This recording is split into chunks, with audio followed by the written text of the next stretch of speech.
उसी समय उनका जो है 1978 की ईस्वी 78 में उनकी नियुक्ति उच्च विद्यालय त्रिवेणीगंज में एक शिक्षक के रूप में हुआ और अंग्रेजी के वे प्रकांड विद्वान हुए। उनके द्वारा जो है कई वर्षों तक विद्यार्थी को जो है पढ़ाई की जो है आलम मिलता रहा और विद्यार्थी पढ़ करके जो है उच्च स्थान को प्राप्त करते रहे।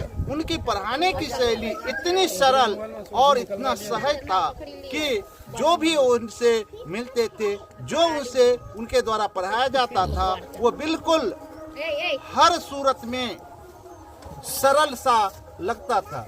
उनके द्वारा पहली कीर्ति उनकी इच्छा लेखनी की ओर बढ़ी और उन्होंने अपनी प्रथम कृति के रूप में अंगूठा बोलता है, ये अंगूठा बोलता है उन्होंने रामायण के उस पात्र से लिया जिस पात्र का जो है समाज में आज पढ़े लिखे आदमी का जो है अवहेलना होता है, जो वीर निकलता है उनका जो है सम्मान नहीं किया जाता है, गुरुओं के द्वारा उसका तिरस्कार होता है। एकलव्य उनका पात्र हुआ और एकलव्य की जिंदगी से उन्होंने समाज को ये शिक्षा देने की चेष्टा की कि कोई भी व्यक्ति को हमेशा जो है नीचे नहीं दिखाना चाहिए। उनको यदि वो पढ़ने वाला है तो उनको जो है हर तरह से जो है हमेशा उनको जो है आगे बढ़ने की प्रेरणा मिलनी चाहिए। उनको अच्छी शिक्षा का जो है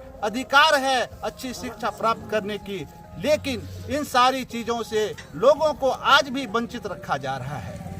वर्तमान समय में उन्होंने इन पाखंडवाद को तोड़ने की कोशिश की और उसमें लिखे कि सिर्फ ऊंचे वर्ग के बच्चे ही नहीं पढ़ पाएंगे, क्योंकि शिक्षा जो है सबके अंदर आलम के रूप में जगना चाहिए और एकलव्य में यदि वह दक्षता है तो एकलव्य की दक्षता को जो है समाज में जो है उनका जो है सम्मान होनी चाहिए। इन सम्मान के साथ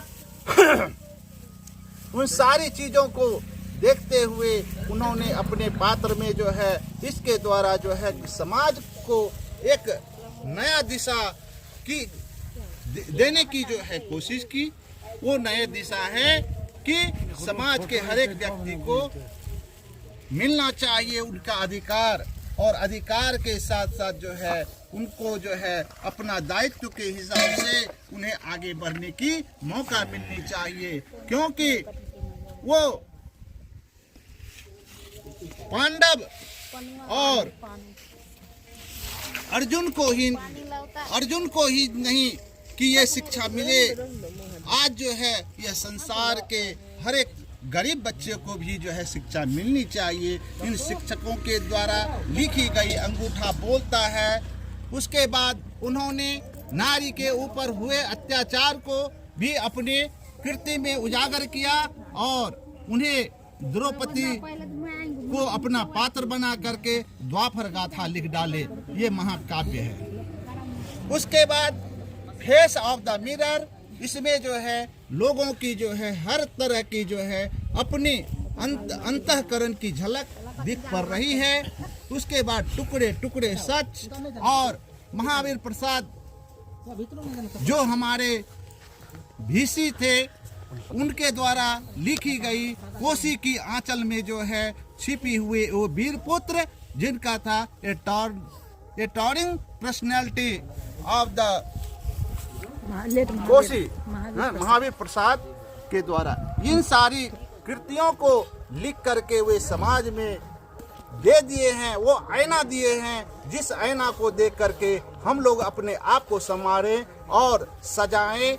इनके साथ साथ ही आगे की जो है भविष्य, आगे की जो है जो परिकल्पना है हम लोग उनको देख करके करते रहें।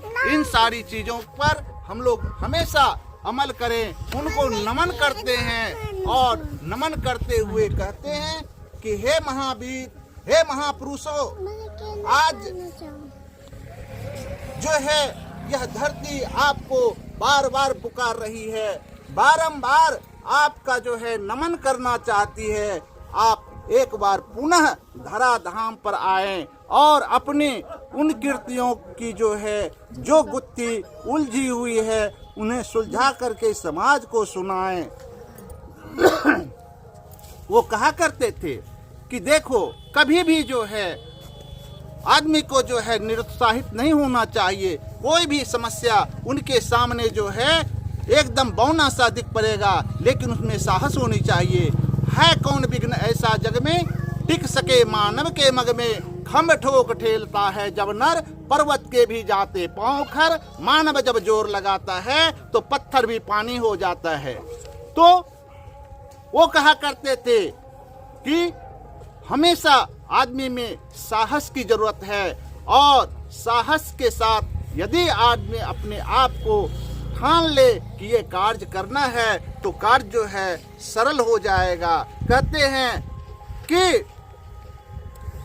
कौन कहता है आकाश में सुराग नहीं हो सकता, कौन कहता है आसमान में सुराग नहीं हो सकता है। एक पत्थर तो तबीयत से उछालो यारो, एक पत्थर भी जो है अपने ताकत से उछाल करके देखा जाए तो हमें पता चले एक जो है उछालने में जो करते हैं। तो इन सारी चीजों के साथ आज के जो है इन सभा का जो है वक्तव्य मैं यहीं विराम करता हूं और उन्हें पुनः पुनः नमन करते हुए अपने आप को जो है उनके श्री चरणों में समर्पित करता हूं। जय हिंद।